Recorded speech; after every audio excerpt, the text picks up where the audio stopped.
Hey everyone, thanks for joining me today. I appreciate you being here. So, today we're going to talk about Roth conversions. Does it make sense for you, your family? We're going to be looking at it through the lens of Mike and Rachel. We've done this whole series up to this point. If you haven't seen those videos, check it out. But we're going to be talking about Roth conversions because that is a clear way to reduce your tax footprint in retirement. But we want to see if it makes sense for you first. Okay? Now, before we dive in, like, comment, subscribe, and we'll just get straight into it. Okay, so Roth conversions, do they make sense? Do they not? It really depends, right? There's three big opportunities where Roth conversions may come up. I'm going to look at this through the lens of Mike and Rachel because we've been on this series. They're now 5 years out from retirement. We're halfway through this series. If you haven't seen the previous videos, check them out. You'll get something from it. But through the lens of Mike and Rachel, we're exploring, hey, do Roth conversions make sense? In high level, what Roth conversions are. So you have two piles of money most of the time when it comes to your retirement savings. You have pre-tax money, pre-tax 401k, pre-tax IRA, most common. And then you have Roth money. Okay, so this is post-taxes. You've already paid taxes on the money that's in the Roth. And it can be a Roth IRA or Roth 401k.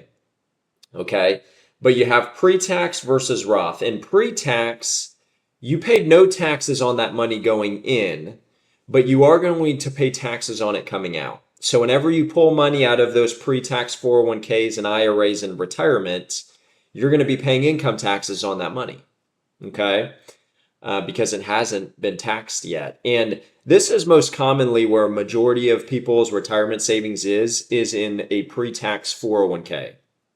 Now, there's another portion where some people have Roth money. It's usually not as dominant on someone's balance sheet as pre-tax. But Roth is, you've already paid taxes on the money going into the Roth. Okay, so whenever you pull it out in retirement, you pay no taxes whatsoever, including on the growth. Okay, so if you put $10,000 into a Roth IRA or 401k and it grew to $100,000, the whole 100 is tax-free when it comes out. It's pretty cool.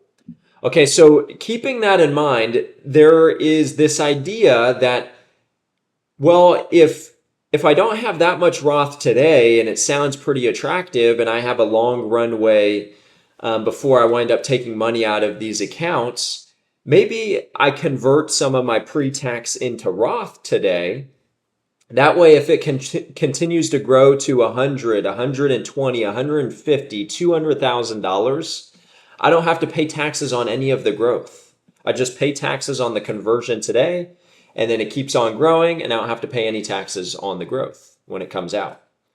This is a common thought that people have, and there's three big opportunities where this will make sense for you, okay?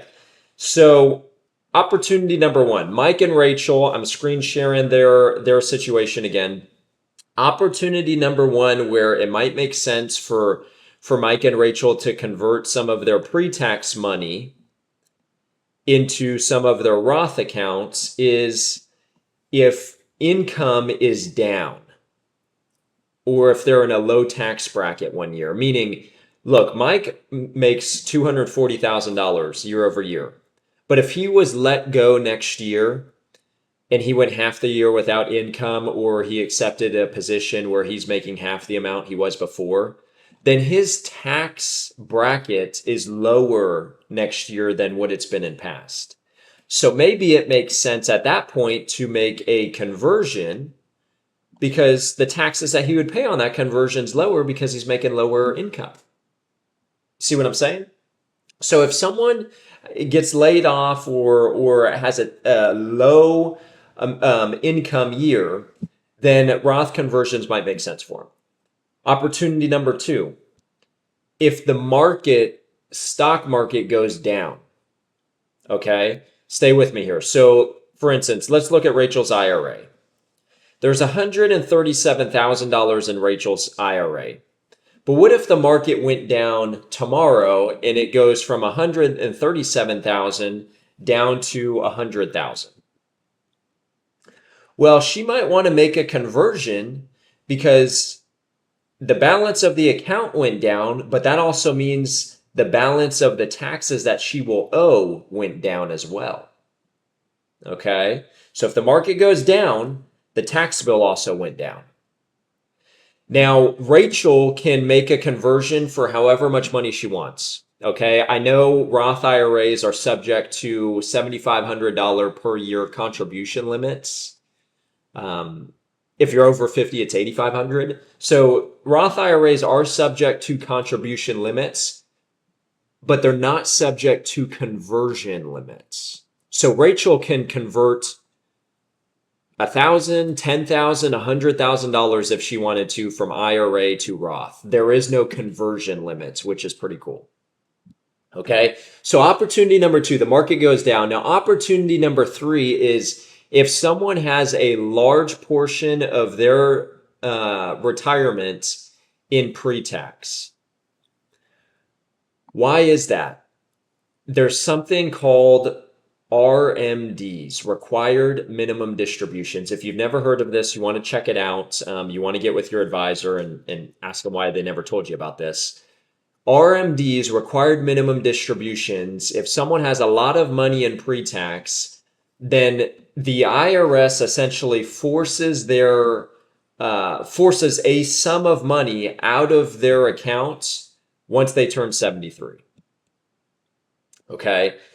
And why does the IRS do that? The IRS forces a sum of money out of their account once they turn 73 so the IRS can collect taxes on that money.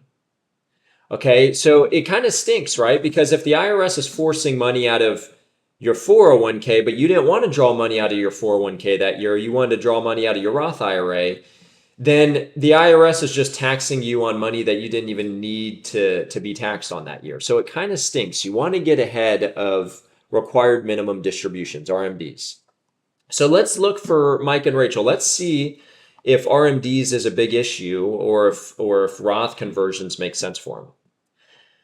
So if you recall last time, we optimized Rachel and Mike's liquidation strategy to be 45% qualified, 55% non-qualified. If you haven't seen the last video, check it out because just by running a liquidation strategy that's optimized in retirement, it resulted in a value gain of over $1 million.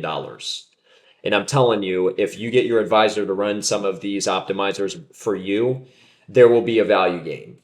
Okay, so you want to run these optimizers. So the liquidation strategy resulted in a $1,070,000 value gain. If we flip on Roth conversions for Mike and Rachel, it takes the value gain to 932. So the value gain goes down. It was at $1,070,000 before. Now it's 930. It went down.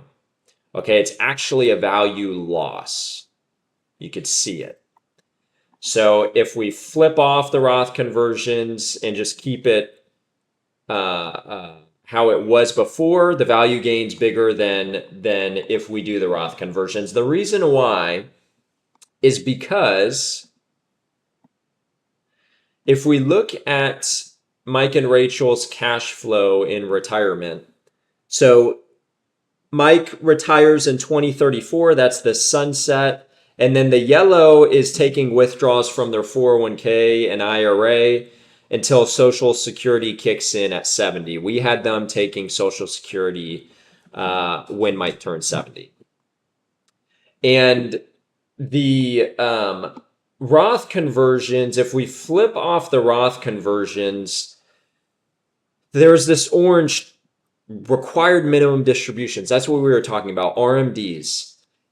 There's a tiny bit in their cash flow chart, but there's not much. You could see a tiny bit of RMDs, but for someone who has an RMD issue, this screen is going to be lit up with orange.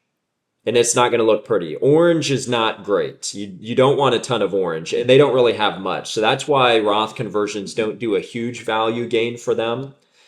If Mike and Rachel had like $3 million in their pre-tax 401k right now, RMDs would be a huge issue, and Roth conversions would make a ton of sense. But um, for them, RMDs not a huge issue. Roth conversions, they can get away with not doing it.